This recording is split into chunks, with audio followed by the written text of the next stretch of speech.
नमस्कार, बहुत स्वागत है आप सभी का। बीएसटीवी देख रहे हैं आप, मैं हूं आपके साथ विवेक पांडे। कांग्रेस में एक बार फिर से गुटबाजी की आंच तेज हो गई है। पार्टी के भीतर असंतोष और नाराजगी का माहौल साफ साफ दिखाई दे रहा है। अंदर खाने से बात चल रही है कि प्रदेश कांग्रेस अध्यक्ष जीतू पटवारी की कार्यशैली को लेकर वरिष्ठ नेता एक एक कर खुलकर सामने आ रहे। 10 साल तक मुख्यमंत्री रहे दिग्विजय सिंह से लेकर अरुण यादव, कमलेश्वर पटेल और डॉक्टर गोविंद सिंह तक लगभग हर बड़े चेहरे ने पटवारी से दूरी बना ली। आखिर कांग्रेस के भीतर से ये असंतोष किस दिशा में ले जाएगा पार्टी को?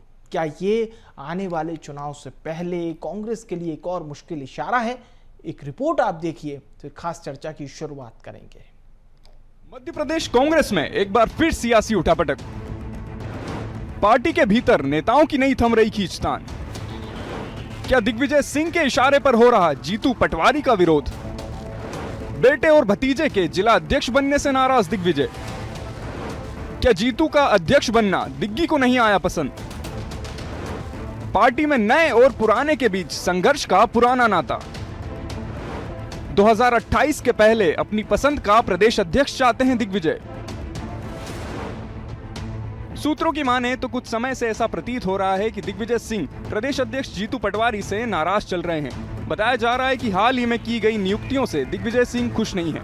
अंदर खाने की खबर यही है कि पार्टी में कुछ जिलों में संगठन की नई टीमों को लेकर दिग्विजय ने असहमति जताई है। लेकिन नाराज सिर्फ दिग्विजय ही नहीं है। सूत्र बताते हैं कि अरुण यादव, कमलेश्वर पटेल, डॉक्टर गोविंद सिंह और अजय सिंह, राहुल भैया जैसे वरिष्ठ नेता भी गाहे बगाहे राज्य नेतृत्व से असंतुष्ट दिखाई दे रहे हैं। इन नेताओं की चुप्पी और सीमित सक्रियता ने सियासी गलियारों में चर्चाओं को और हवा दे दी है। पार्टी के भीतर पुराने बनाम नए नेताओं की खींचतान अब खुलकर सामने आने लगी है। दिग्विजय सिंह, जो कभी संगठन के रणनीतिकार माने जाते थे, अब जीतू पटवारी की कार्यशैली से नाखुश बताए जा रहे हैं।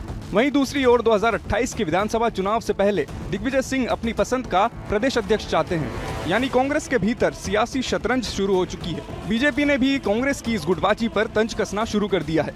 वहीं कांग्रेस ने पलटवार किया और उल्टी बीजेपी को ही आईना दिखा दिया। देखिए, कांग्रेस की ये कार्यशैली और कार्यपद्धति जग जाहिर है। किस प्रकार से वहाँ पैसे लेकर पद बेचे गए, वो कांग्रेस के नेताओं द्वारा ही आरोप लगाया गया। डिफेंडर जैसी करोड़ों की गाड़ी लेकर जिला अध्यक्ष बनाया गया। अब पद बिकने के बाद जो असंतुष्ट कांग्रेस के कार्यकर्ता हैं वो सड़कों पर आ गए और जिस प्रकार से जीतू पटवारी जी की खिलाफत शुरू हुई है, ये आने वाले समय में ये खिलाफत पीसीसी दफ्तर तक पहुंचेगी और ये कांग्रेस कार्यकर्ता आपस में ही लड़ भिड़ रहे हैं। जब सत्ता में रहते हैं तो पैसे और इसके लिए लड़ते हैं, आज जब विपक्ष में है तो पदों के लिए लड़ रहे हैं। तो ये हमेशा स्वार्थी लोगों का दल रहा है, ना ही इनके लिए विचार महत्वपूर्ण है ना समाज। अब जिस प्रकार से एक दूसरे की खिलाफत हो रही है तो ये आगे और आगे जाएगी और इस प्रकार से जीतू पटवारी जी को यहाँ से हटाकर घर बैठाने की तैयारी कांग्रेस का कार्यकर्ता कर रहा है। बीजेपी गुटबाजी और अनुशासन को लेके हमें शिक्षा न दे। तो भाजपा में व्यक्तियों को तो छोड़िए, संस्थानों तक के गुट हैं। अभी आपने देखा है कि चित्रकूट के शोध संस्थान से लेके यहाँ जो निजी मकान बने हैं उनको भी एक गुट मानकर शामिल और संतुष्ट करने का प्रयास किया गया है। और जहाँ तक आपने कांग्रेस की अनुशासन समिति की बात की, तो ये एक निरंतर प्रक्रिया है जो चलती रहती है। हमारे पास लगभग 2000 से ज़्यादा शिकायतें आई थीं, जिनका निराकरण और उनका परीक्षण, जो शिकायतों के साथ जो अन्य सबूत और दस्तावेज संलग्न थे, उनके आधार पर किया जा रहा है। कांग्रेस की सियासत में ये नाराजगी कोई नई नहीं है, लेकिन इस बार दांव बड़ा है क्योंकि सामने 2028 का विधानसभा चुनाव है। दिग्विजय सिंह से लेकर अरुण यादव, कमलेश्वर पटेल, गोविंद सिंह और अजय सिंह तक सभी के तेवर पार्टी नेतृत्व के लिए चुनौती बनते जा रहे हैं। अब देखना होगा कि कांग्रेस अपने भीतर की असंतोष की आग को शांत कर पाएगी या नहीं, या फिर ये गुटबाजी आने वाले चुनावों में कांग्रेस के लिए सबसे बड़ी मुश्किल साबित होगी। फिलहाल सियासी चर्चाएं जारी हैं और कांग्रेस की एकता पर फिर उठने लगे हैं सवाल। बीएसटीवी के लिए भोपाल से रंजन भगत की रिपोर्ट। तो अंदर गलियारे से जो बात सामने आ रही है, जो बातें कुछ ऐसी है जो कांग्रेस के लिए तो अच्छी नहीं है, क्योंकि वरिष्ठ नेता, युवा नेता जब एक सामंजस्य के साथ आगे बढ़ेंगे तभी वो चीज़ पार्टी के लिए भी अच्छी होगी और कांग्रेस के भविष्य के लिए भी बेहतर होगी। 3 खास मेहमान इस वक्त हमारे साथ चर्चा में जुड़ चुके हैं। सागर कसेरा जी हमारे साथ जुड़ रहे हैं, बीजेपी प्रवक्ता हैं, बहुत स्वागत है। जितेंद्र मिश्रा जी हमारे साथ जुड़ रहे हैं, कांग्रेस पार्टी के प्रवक्ता हैं। और हमारे साथ आशीष दुबे जी जुड़ रहे हैं, वरिष्ठ पत्रकार हैं, बहुत स्वागत आप सभी मेहमानों का। शुरुआत करते हैं जितेंद्र जी से, क्योंकि पूरा जो ये मैटर है, ये विषय है, ये कांग्रेस पार्टी से जुड़ा हुआ है। जितेंद्र जी, सामने 2028 है, समय ज़्यादा है, लेकिन अगर आपसे पूछें तो आप कहेंगे समय बहुत कम है। लेकिन ऐसे समय में पार्टी को एकजुट रहना है, पार्टी को नए अध्यक्ष की बिल्कुल फॉलो अप पे चलना है, वरिष्ठ नेताओं के साथ एक बेहतर कन्वे अध्यक्ष को होना चाहिए और वरिष्ठ नेताओं का कन्वे भी होना चाहिए, पर ऐसा कुछ दिखाई नहीं दे रहा है। अंदर गलियारे से जो खबर है वो ये बता रही है कि बेहतर सामंजस्य की कमी है। देखिए, सबसे पहली चीज तो जीतू पटवारी जी के नेतृत्व में पूरी कांग्रेस एकजुटता के साथ काम कर रही है। अब ये जो अंदर के गलियारे हैं, ये कौन से गलियारे हैं ये मेरे को तो नहीं मालूम। हाँ, आप लोगों को मालूम होगा।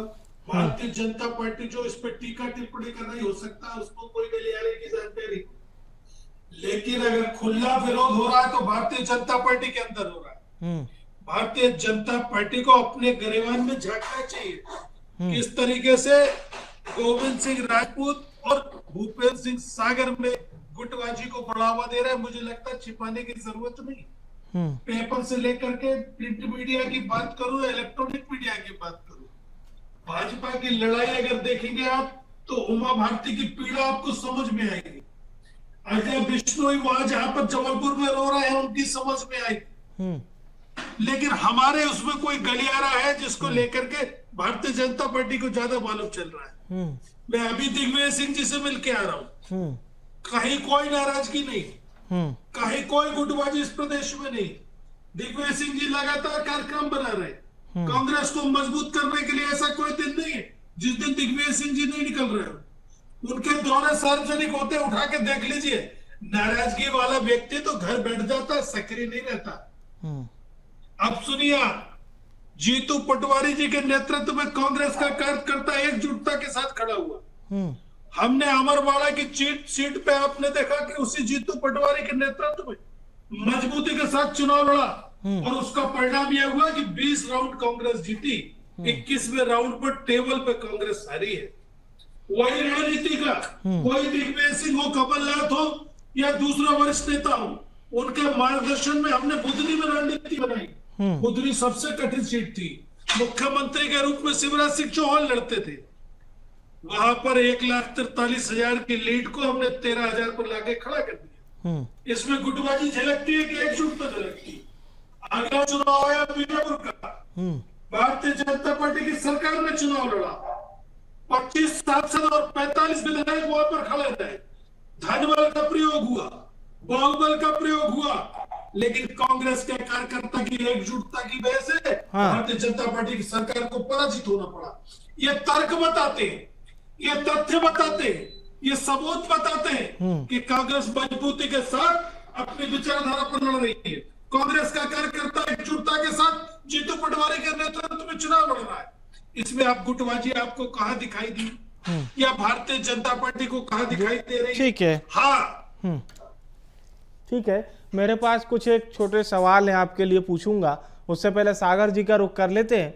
सागर जी, आप लोग कह रहे थे आपकी पार्टी के प्रवक्ता के साथ डिफेंडर जैसी गाड़ी दी गई, जिला अध्यक्ष में कांग्रेस की गुटबाजी सामने आई, पर जितेंद्र जी तो लिस्ट बना के बैठे हैं भारतीय जनता पार्टी के वोटिंग परसेंटेज डाउन की और कांग्रेस पार्टी के गेन की, और वो बता रहे कि किस प्रकार से उपचुनाव को लीड करते करते कांग्रेस पार्टी ने विजयपुर का चुनाव भी जीत लिया, उसमें शिकस्त दी, और अब ये क्रम जारी रहेगा।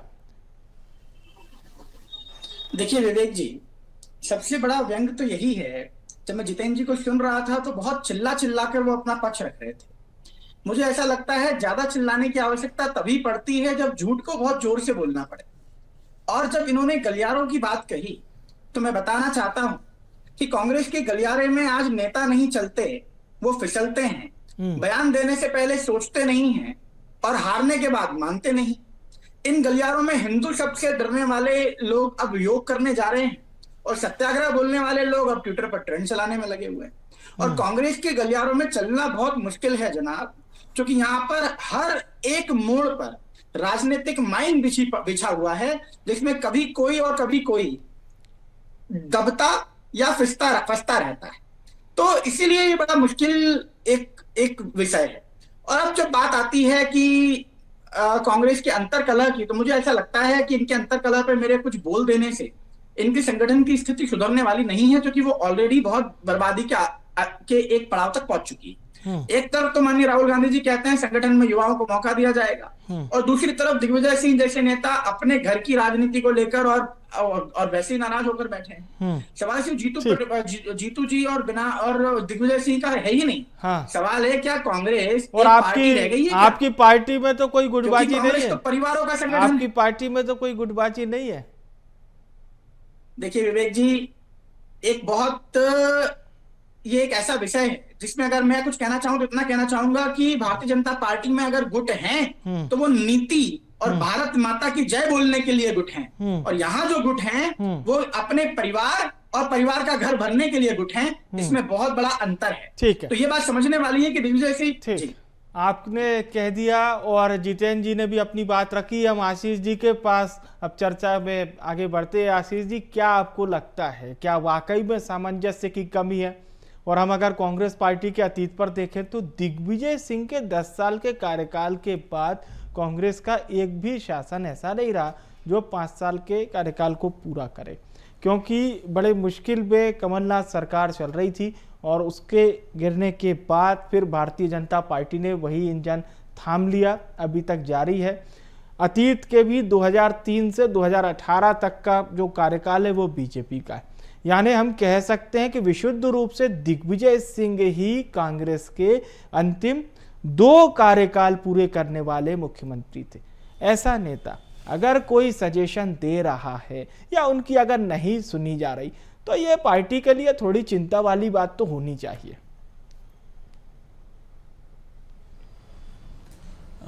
देखिए, ऐसा है कि दिग्विजय सिंह अपने पॉलिटिकल करियर की एक बहुत बड़ी पारी खेल चुके हैं, और ये बहुत लाजमी है कि अब जो भी नेतृत्व है वो किसी एक नई पीढ़ी को आगे लाएगा। खुद दिग्विजय सिंह जब पीसीसी चीफ बने थे तब उनकी उम्र भी 38 या 40 साल के बीच की थी, तो उस समय भी पार्टी ने प्रयोग किया था कि उन्हें लेके आए थे। तो ये सिलसिला लगातार चलता है किसी भी पार्टी में, और कांग्रेस भी इससे अछूती नहीं है जी। सवाल बस ये है कि जब कांग्रेस में परिवर्तन होता है तो बहुत तेज शोर होता है, बहुत सारे छींटे उछलते हैं, ये एक फर्क भर है इसमें। दूसरी बात ये है कि अभी जो मौजूदा जो सिनेरियो है कांग्रेस का, उसमें यदि कहीं कोई कोऑर्डिनेशन की कमी है या कहीं वरिष्ठ नेता कोई नाराज है या कहीं कोई ऐसी स्थिति बन रही है, तब जबकि जीतू पटवारी को बने हुए लंबा अरसा हो गया, लगभग 2 साल, तो अगर ये कोऑर्डिनेशन की कमी अब उभर रही है या नेताओं की नाराजगी अब उभर रही है, तो ये माना जाना चाहिए कहीं ना कहीं जीतू पटवारी की कार्यशैली से पुराने लोग नाराज हैं। क्योंकि अगर ये विवाद की बातें पहले उठती जब जीतू पटवारी की नियुक्ति हुई थी और मनमुटाव की बातें तब उभरती, तो ये माना जाता कि नई पीढ़ी जो है, नई पीढ़ी को पुरानी पीढ़ी पचा नहीं पा रही। लेकिन ये इस एक लंबे अरसे के बाद इस तरह की चीजें अब सामने आ रही हैं पिछले 6-8 महीने से। तो यहाँ पर ये सोचना होगा कि जीतू पटवारी को भी खुद अपनी कार्यशैली को उस तरह बदलना होगा जिस तरह से पूरे संगठन को जरूरत है। जीतू पटवारी के पद को कोई खतरा है ऐसा नजर नहीं आता, इसलिए क्योंकि उन्हें जिस परिस्थिति में बनाया गया और जिस तरह से चुना गया और जिन लोगों ने चुना, राहुल गांधी की टीम के माने जाते हैं, तो फिर ऐसी कोई स्थिति नहीं, लेकिन रिजल्ट उन्हें देना होगा जी। कांग्रेस सिर्फ विजयपुर की जीत के सहारे विधानसभा चुनाव जीतने का हौसला यदि बनाती है तो मुझे लगता है थोड़ा सा इसमें अतिरेक होगा। नहीं, वो कह रहे हैं कि हम जीत को फॉलो कर रहे हैं और मार्जिन को हम कम करते चले गए और एक बेनिफिट के तौर पर हमें विजयपुर मिला।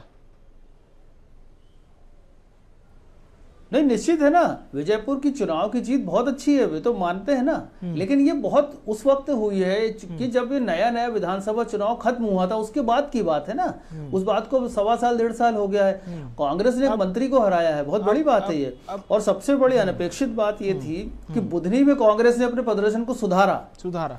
तो कांग्रेस को इस बात से बहुत ज्यादा चिंतित होने की जरूरत नहीं है कि कांग्रेस के पास कोई आधार नहीं है। कांग्रेस के पास 36, 38, 39% वोट हमेशा से रहा है। ये बहुत बड़ा वोट है। सवाल यह है कि उस शैली को, संगठन को उस तरह से करना पड़ेगा जिस तरह से एक नए और पुराने लोग सब समाहित होकर साथ चलें। तो अब इस वक्त में जिम्मेदारी सिर्फ और सिर्फ जीतू पटवारी की ही है कि वो किस तरह से सारे बड़े नेताओं के ईगो मेंटेन करेंगे या उनको संतुष्ट रखेंगे और नए लोगों को जोड़ते चलेंगे। तो जिम्मेदारी जीतू पटवारी की है। ठीक है। तो उन्हें ये चीजें एक बड़ी जिम्मेदारी है, कर भी रहे होंगे क्योंकि प्रदेश अध्यक्ष बनाए गए हैं, तो जाहिर सी बात है जिम्मेदारी भी बड़ी है।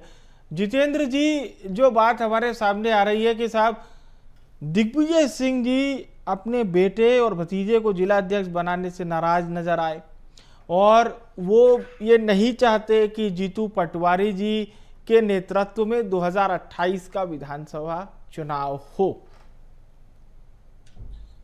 देखिए, ये सब बातों के जवाब मुझे लगता है मैं नहीं दे सकता, क्योंकि आप तो काल्पनिक प्रश्न पूछ रहे हैं। दिग्विजय सिंह की खींचतान चल रही है कि नहीं? अच्छा ठीक है, काल्पनिक प्रश्न है, खींचतान चल रही है कि नहीं? देखिए, दिग्विजय सिंह जी की अगर नाराजगी कहीं होती तो आपके सामने आती। कहीं कोई स्टेटमेंट आता, कहीं कोई प्रेस कॉन्फ्रेंस आती, किसी कार्यकर्ता से उन्होंने कहा होता कि मैं नाराज हूं। लगातार उनके दौरे चल रहे हैं। मुझे लगता है इस प्रदेश को सबसे ज्यादा दौरे करने वाला नेता कोई है तो दिग्विजय सिंह है। जीतू पटवारी के साथ उनकी ट्यूनिंग लगातार बैठी हुई है। अब भारतीय जनता पार्टी को ये लगा कि कौन सा विवाद सामने लाया जाए, तो उन्होंने उनके पुत्र का नाम लेना शुरू कर दिया। उनके पुत्र ने खुद ये बात कही थी कि जो विरोध कर रहे लोग हैं, उन्होंने अगर विरोध बंद नहीं किया तो मैं अनुशासनात्मक कार्रवाई करवा दूंगा। उस दिन के बाद आप ये देखिए कोई विरोध हुआ हो तो देखिए इन तरह के काल्पनिक सवालों में कि दिग्विजय सिंह नाराज है, मुझे लगता है इनके जवाब नहीं है।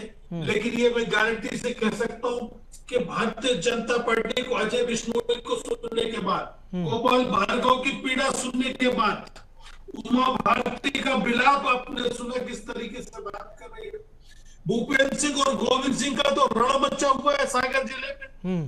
भारतीय जनता पार्टी पसीना क्यों आ गया? अगर गुटबाजी नहीं होती तो इतने तारीख पे तारीख क्यों देना पड़ती? भारतीय जनता पार्टी चाह रही थी कि बीडी शर्मा को रिपीट कराना पड़े, लेकिन मध्य प्रदेश की सत्ता की सर्वोच्च शिखर पर बैठा व्यक्ति नहीं चाह रहा था कि बीडी शर्मा बने। इसलिए बीडी शर्मा का किस तरीके से आपने देखा चाला गया और बाद में हेमंत खंडेलवाल की नियुक्ति हुई। ये सारी चीजें बताती है कि भारतीय जनता पार्टी के अंदर जो गुटबाजी है अगर कांग्रेस की तुलना की जाए तो बहुत कम है। अब भारतीय जनता पार्टी के प्रवक्ता मेरे मित्र बैठे, अच्छा उन्होंने कहा युवाओं को मौका देने की बात की जी। तो एक छोटा सा सवाल, जब जिला अध्यक्षों की नियुक्ति हुई थी तो क्या विरोध के सुर सामने नहीं आए थे? 71 जिला अध्यक्षों की नियुक्ति हुई, 2-3 जगह से विरोध के स्वर आए आपके। कौन सा राजनीतिक दल में नहीं आते हैं मुझे बताइए? भारतीय जनता पार्टी के प्रभारी भूपेंद्र यादव बन के आए थे। जबलपुर में किस तरीके की बदतमीजी कार्यकर्ताओं ने उनके साथ की थी, उनके गनमैन को हवाई फायर करना पड़ा था। भारतीय जनता पार्टी के प्रभारी को किस तरीके से कुर्ता फाड़ा गया भारतीय जनता पार्टी के प्रदेश कार्यालय में। कौन से राजनीतिक दल में ये चीजें नहीं होती मुझे बताइए? लेकिन हमारा ट्रैक रिकॉर्ड जीतू पटवारी जी के नेतृत्व में, मैंने आपको 3 जगह बताया, तीनों जगह देख लीजिए आप। हमारी पार्टी के कहीं ना कहीं जनाधार में सुधार होता दिख रहा हो। और अब तो वो चुनाव है जिसमें इतने सारे मुद्दे खड़े, बहुत ही महंगाई की मार और अब की बार मोदी सरकार जवाब दे भारतीय जनता पार्टी, बहुत ही भ्रष्टाचार की मार और अब की बार मोदी सरकार। एक कर्मचारी के छापा डाल दीजिए, करोड़ों रुपए निकल रहे, 52 किलो सोना, 11 करोड़ रुपए नगद, सरकार की गाड़ी और पता नहीं चल पा रहा किसके पैसे। ये होता है भ्रष्टाचार का मतलब आने वाले समय में मध्य प्रदेश में कड़ी टक्कर भारतीय जनता पार्टी को आप लोग देंगे। ठीक है, सागर जी का रुख करते हैं। सागर जी, आप कह रहे थे कि कांग्रेस में गुटबाजी चरम पर है, पर वो तो बाकायदा नेताओं के नाम बता रहे हैं जो मंत्री नहीं बन पाए। कभी सोशल मीडिया पर कोई पोस्ट कर देते हैं, कभी मन की कोई पीड़ा बता देते हैं, आप लोग कहते हैं निजी बात है, पर जितेंद्र जी कह रहे हैं कि साहब ये मन की पीड़ा यूं ही नहीं आई, ये इसलिए आई कि पद नहीं मिल पाया। विवेक जी, ये जग जाहिर है कि भारतीय जनता पार्टी भारत का ही नहीं बल्कि दुनिया का एक सबसे ज्यादा अनुशासन कैरी करने वाला संगठन है।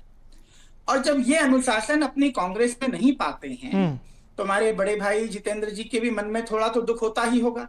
और अभी इन्होंने कल्पनाओं की बातें की, तो कांग्रेस और कांग्रेस पार्टी की मानसिक दिवालियापन की अति तो यही है कि ये सच्चाई को हमेशा कल्पना मानते हैं। इन्हें भगवान राम भी कभी कल्पना ही लगा करते थे और आज इन्हें अपनी असलियत भी कल्पना लग रही।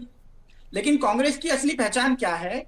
यहाँ कार्यकर्ता जो है उसका कभी कोई बात ना सुनी जाती है, उन्हें खून से खत लिखने पड़ते हैं और तो और पीसीसी के दफ्तर के बाहर जाकर के धरना देना पड़ता है। तो यहाँ कुनबे का बोलबाला रहा है फ्रॉम डे वन। यही कांग्रेस की स्थिति है। ये वही कांग्रेस है जिसने पूरे देश में यही राजनीति फैलाई कि भाई को भाई से और नेता को नेता से लड़ाया गया है। और इसीलिए माननीय राहुल गांधी जी आ रहे हैं इनको नई जूडो कराटे और पता नहीं किस किस चीज की प्रैक्टिस सिखाने के लिए। तो मध्य प्रदेश कांग्रेस की हालत आज उसी पुराने जहाज की जैसी हो गई है जिसमें कप्तान और नाविक एक दूसरे से झगड़ रहे हैं और नाव धीरे धीरे डूब रही है। तो कांग्रेस में अब संघर्ष जनता से रहा ही नहीं है। जनता से तो ये बहुत दूर हो चुके हैं। कांग्रेस में संघर्ष कुर्सी के लिए है, परिवारों के बीच है और गुटों के अंदर है।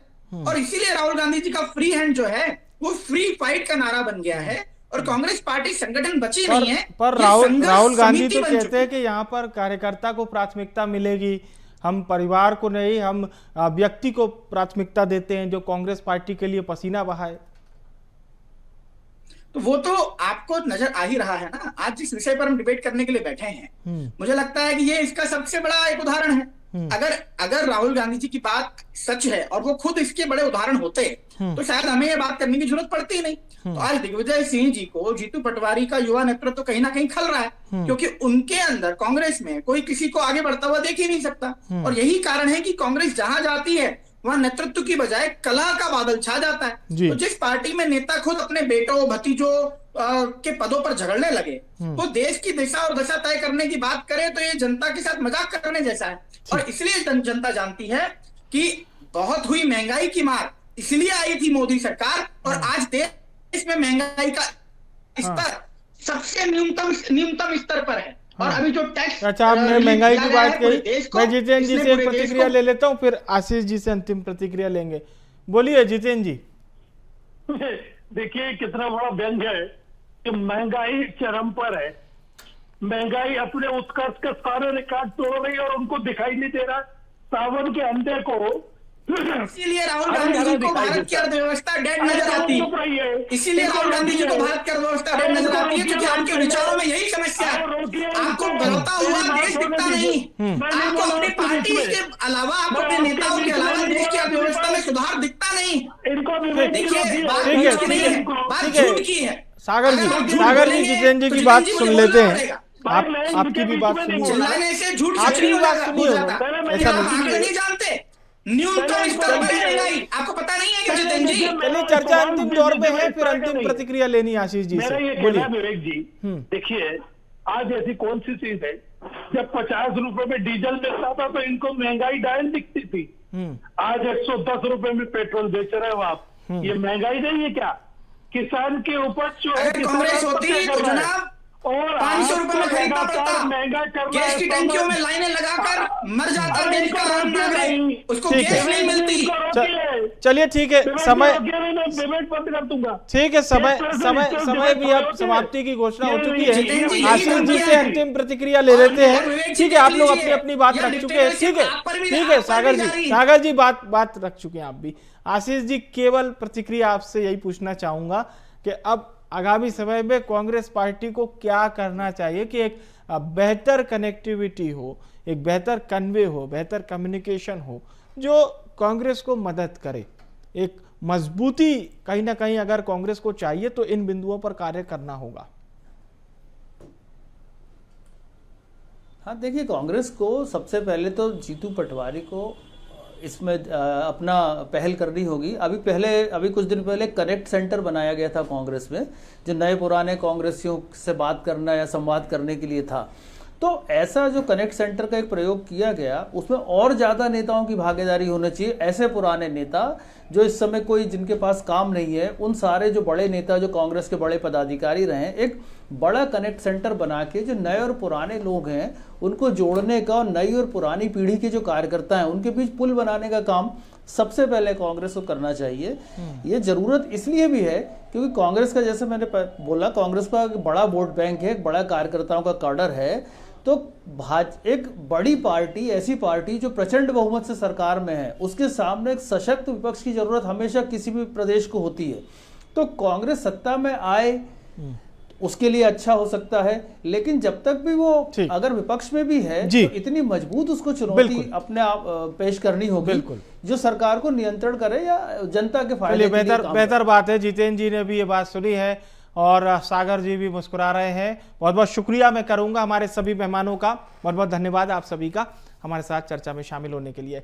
तो देखिए, आज हम जो बात कर रहे थे इसमें बहुत सारी चीजें क्लियर हुई हैं, कुछ चीजें क्लियर होना बाकी है कि सियासत है, इस तरह से चलता रहता है। फिलहाल के लिए इस खास पेशकश से मुझे दीजिए इजाजत और आप देखते रहिए BSTV। नमस्कार।